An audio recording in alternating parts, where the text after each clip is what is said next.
guests, welcome to the MannaView, where I interview a special guest for me and for you. I'm super duper excited because today is the first ever MannaView, the MannaView interview, vlog, talk show. I'm super duper excited and I cannot wait to show you guys and introduce you to my first special guest. He's honestly amazing, super duper talented, super unique, very different, never seen before. But in all honesty, like, I am so honored that he's gonna be the first person on the MannaView. I can't even get over it. I'm super duper excited to introduce Michael Vespa, someone I get to call one of my best friends. Yay! Yeah, you can go. Hi, Michael. How are you doing? Doing good. I'm excited. I'm excited too. You're gonna get grilled today. I'm just kidding. So, Michael, please tell me, what is Sweetie's Cheesecakes? Sweetie's Cheesecakes is a family-run business. My parents started it 7 years ago. The reason they started it is because my dad lost his job and he tried to find a job for a year. He couldn't find a job. He always was told that his cheesecakes that he made were amazing. He's been making his cheesecakes since he was 16. His mom would make him a cheesecake once a week. And then one day his mom was like, I don't want to make these anymore for you. So he was like, all right, I guess I'll have to make them for myself. When he lost his job, my mom's like, you got to sell these. You got to do it full time. And then we've been selling them ever since then at markets. Wow, 7 years ago? 7 years ago, yeah. That's super impressive. Guys, I have to tell a funny story. The first time Michael told me that his family had a cheesecake business, I was like berserked. I was berserked because, like, you hear people like, oh, you know, my mom has a bakery, my father has an Italian restaurant, but I have never heard anyone have like a cheesecake shop before. Like, I don't, cause like, do you bake cheesecakes, right? I make them, yeah. Oh, you make them too? I make them, yeah. Oh my gosh, wow. So you kind of answered it before, but just to reiterate, what all do you do at Sweetie's Cheesecakes? So I make the cheesecakes, like I make the actual batter, I make the crust for the cheesecakes, I deliver the cheesecakes, and then I'm also the social media manager. Let me rephrase my question. What don't you do at Sweetie's Cheesecakes? Because that seems like everything. I pretty much do a little bit of everything, yeah. I find this also super duper funny. Little mini story time. Like a few years back, our friends and I, we went to his lake house, and I remember we all took pictures. And one of our friends really wanted Michael to post on Instagram. I did too, okay, but this one friend wanted Michael to post on Instagram. We were like, please post, because Michael does not post on Instagram, and I think to this day, that is his only post. Yeah, it is. Or his one or two only posts on Instagram, like a few years ago. Makes me want to ask you, what made you decide to become the social media manager / content creator for Sweetie's Cheesecakes? So the reason I became the social media manager is because my mom used to do it, and it was my mom and my dad were the only two people that were a part of the business before I came into it. Oh, really? So they would do everything. They would do the social media posts, they would do the cooking, they would do the deliveries, they would do the events and markets on the weekend. They just did everything. Once I got out of school, they asked me if I would work for them, and I was like, yeah, I'll work for you. Like, I could do a few things. And my mom showed me our Instagram, and I was like, I think I can do a little bit. I think I can do a little bit better. And so she was like, all right, like, if you want to take it over, take it over. And so I was like, all right, I'll take it over. And then about 3 months into it, I realized that Reels do a lot better on Instagram. And so I've been full-time doing 3 Reels a day, every day. And we've gained almost 100,000 views a month, every month now, which is a lot better than what we were doing before. We were doing like 5,000 views a month. Wow. And so I've grown the social media up to 100,000 views a month, and I'm trying to get to 1 million views a month eventually. 1 million. 1 million. Go follow at Sweetie's Cheesecakes Fort Worth? FW? Yeah, FW. Go follow. Wait. Before we continue with the interview, let's go to our word of the month. What's the word of the month? Must know the word of the month. Give me the word of the month. Someone tell me that word of the month. Welcome to the first word of the month. This month's word is very taxing. It can be a little tiring, but it shows effort. It shows you're a baddie and you get what you want. June's word of the month is work. W-E-R-K. Work. Work in the Manna dictionary means it can be a congratulatory statement. It can mean like, oh, okay. Synonym of period, slay, all of that. For example, using work in a sentence. You better work. Ah! Look at you, work. I just got my first paycheck. Work. You better work. Like, work. Like, I've been saying that all month. I love it. It's very cute. So congratulations, work. You've worked. Now back to the interview. Okay, Michael. So I'm someone who does social media as well as you do.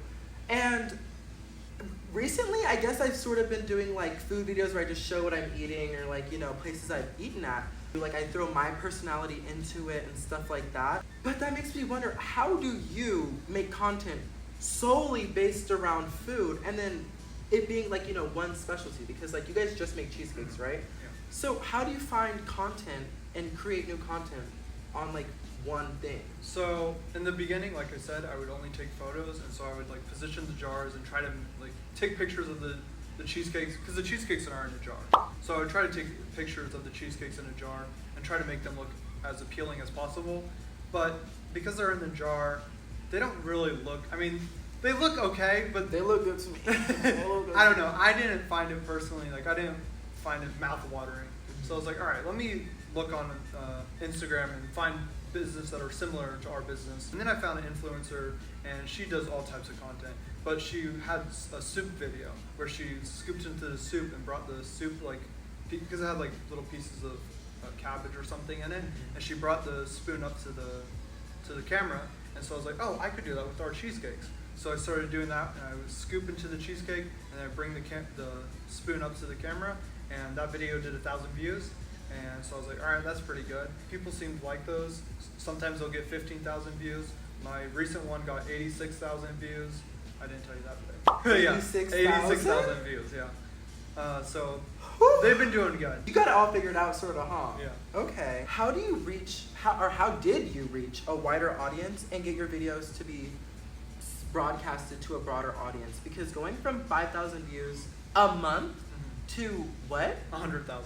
And then 86,000 on one video, like that, something had to change. How did you do it? So again, I would only post photos, and photos don't do well on Instagram. Even though Instagram used to be a photo app, now they mostly promote reels and shares. I got inspiration from Alex Ramosi, and he says try to post as many times as you can. He posts 50 pieces of content a day, and so I was like, let me just try to post 3 times. And so I started posting 3 times a day. And once I started posting 3 times a day, I saw my views double, then triple, and then quadruple, and then I was getting like 6 times the amount of views that I was getting before. The more shares you get, the more viral a video goes. You seem to know a lot about analytics and like reaching wider audiences, where for me, like I started YouTube 5 years ago, and I feel like I just got a hold on it maybe 2 years ago, and then now things are changing. But you like have been like content creator manager, social media manager for like less than a year? Yeah, 9 months. 9 months? And you know way more than me. Like Michael's giving me content like advice and stuff, and it's working. Like, okay, he's the reason why I'm posting every day on short form content. So you can either thank him if you like it, or if you don't like it, take it up with him. Like he did it. But like, how did you learn so much about analytics and reaching broader audiences? The first thing I did was I watched all of Mr. Beast's podcasts. Mr. Beast? Mr. Beast, yeah. He's on a lot of different podcasts. Some of them are like a little weird, and you're like, oh, I don't want to watch that creator just because they've had controversies in the past and stuff like that. Mm-hmm. So some of them I was like, I don't want to watch them. But I watched them all anyways. I just figured Mr. Beast has something good to say about analytics and YouTube because he's the #1 subscribed YouTuber. Yeah. So I assumed he had to know something. And so I watched everything that he says.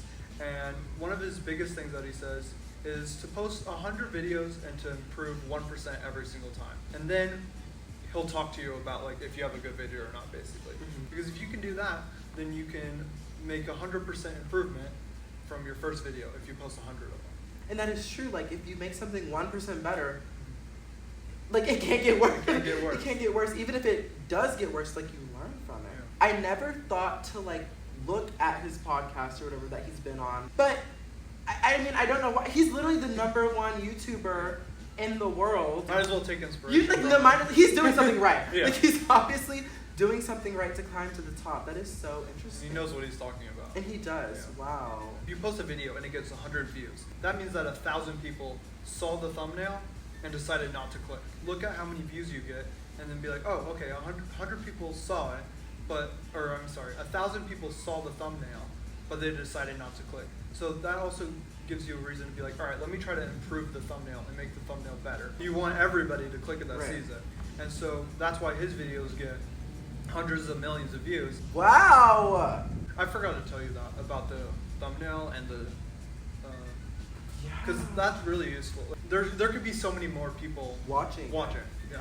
And I mean, even him, who gets 100 million views per video, that means that 1.5 billion people saw the thumbnail. And like 90% of them decided not to click it. So with that all being said, are there any fun things or new things coming from Sweetie's Cheesecake that we should know about or anything? Yes. Next week we'll be at the Parker County Peach Fest, July 13th, and then in November 15th through the 17th, we will be at Nutcracker in Houston, Texas. Houston? Oh, y'all traveling? We're traveling. Oh, they're traveling. That is so fun. So, yeah, that's like the two biggest things that are happening for the rest of the year. Okay, that's great. You heard that? And where can they go find all your things? So you can find us at Sweetie's Cheesecakes FW on Instagram, Sweetie's Cheesecakes FW on Facebook, and then Sweetie's Cheesecakes on TikTok, and then you can go to 1303 Harmon Road in Fort Worth, Texas to find our storefront. Yes, you can. Yes, you can. Yes, you can. Yes, we will. I'm finna go right now. Michael, literally, thank you so much for being the first ever guest on the MannaView. Give yourself a congratulations. This is like your first interview? Yeah, my favorite. Yay! It's his first interview, guys. With me, Manna. That was crazy. But before I release you, I would love for you to kick off the Love That for us. What is something you've accomplished this month, whether it's personal or business-wise, or what is something positive or something you've accomplished this month? So I went out of my comfort zone and I went to a bunch of small businesses around the area and I sampled our cheesecakes to see if anybody wanted to try them, and then I told them about our storefront, and so then a bunch of people came over here and bought cheesecakes, and then we got 2 new retail partners this month. So two new retail partners, yeah. 2. So that's exciting. That is super. Love that for us. I love that for us. That is so exciting, Michael. And honestly, thank you once again for being a part of the MannaView. Oh my gosh, this is so great. Like, you're literally making my dreams come true. So thank you so much. And thank you guys for watching. If you made it all the way to the end, we're now gonna take that to the Love That for Us section where you guys are gonna tell me what we love.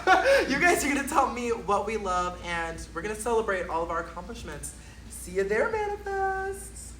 So, did you guys enjoy the first interview of the MannaView? Because I sure did. To close out each MannaView episode, I like to do the Love That For Us section, where I celebrate all of our accomplishments us Mannafests have done in the past month. So let's get started. Someone said I registered for my last semester before I get my degree.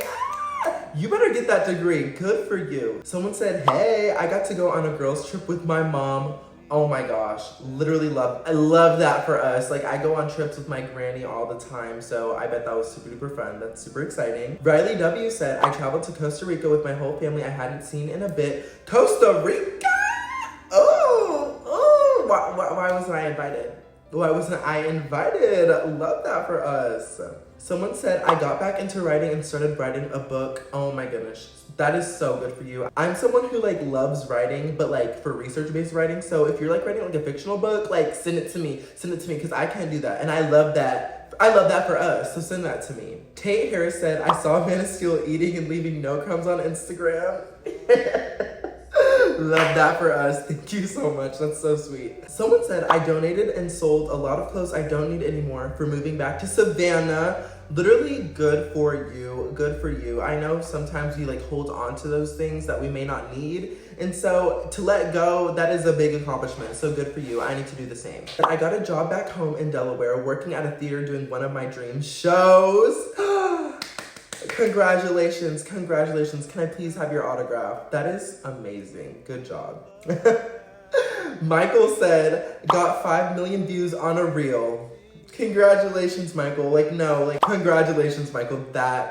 You're a star. Dario said, I finally got to see my friend who I haven't seen in like a year. parentheses, you. That is so sweet, oh my God. I love seeing you.